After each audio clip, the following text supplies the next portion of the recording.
Hello, Getfit community. Dr. Bartlett, Dr. Craig here. Okay, so in our MSP program, our focus today is to add more strategies to your strength portion of your program. So it's all about strength today. Now, you're not going to see this. You're not going to see Dr. Craig and I lift up a bunch of weights and show you how to get stronger. It's about functional movements today. And functional movements are moving our body in our life is not static, it is dynamic. So we need to be able to adapt to your kids running up and catching them, to all of a sudden jumping into the garden, to working at the computer, to vacuuming in this isolation, new movements. So what we're going to give you today is 3 of what we feel are the primary, most well-rounded movements that are going to help you stimulate your joints, get your muscles stronger, get your nervous system firing up, but also adapting that if you do drop your keys, you're not going to injure yourself.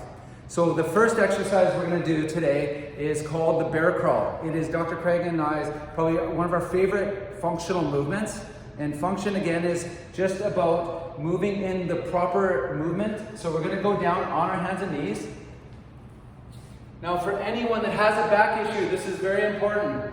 Keeping a flat back, we want your knees underneath your hip.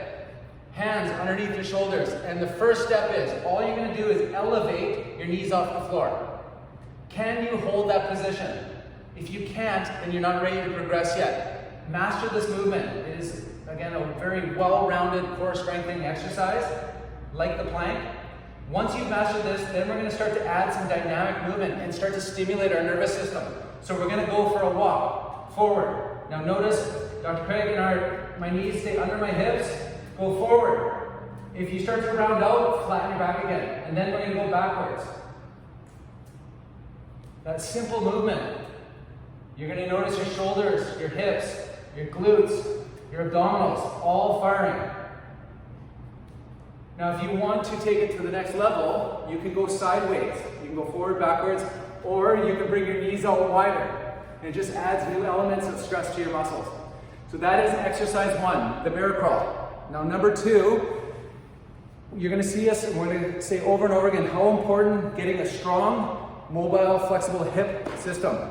So this movement is hard, so you got to kind of bear with us, but it's called a low walk. Now, if we had a hip line here, we're going to go down, keeping, like Dr. Craig said before, a duck back. You're going to come down, and if it hurts your knees, don't go down too far. But what we're going to focus on is just simply walking in a linear line. Keep your balance, so you're getting good proprioception, good strength. If you're doing it right, your quads and your hips should be burning.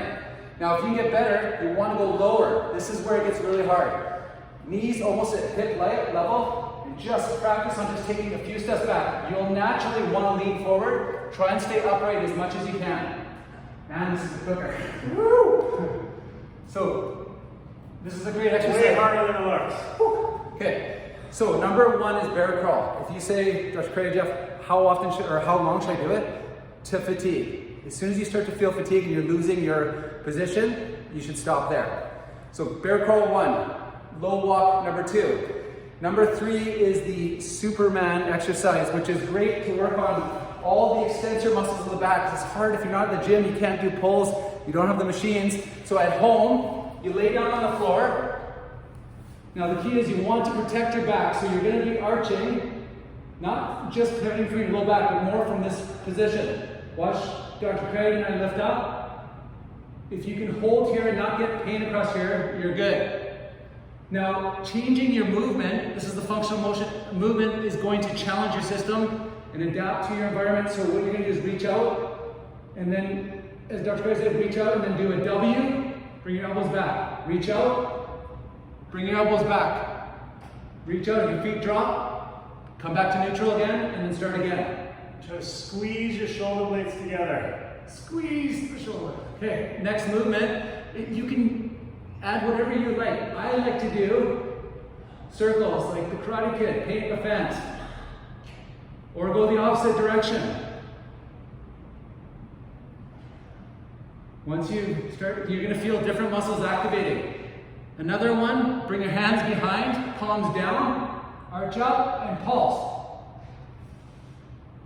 This is an awesome exercise for your mid-back. To fatigue. Okay.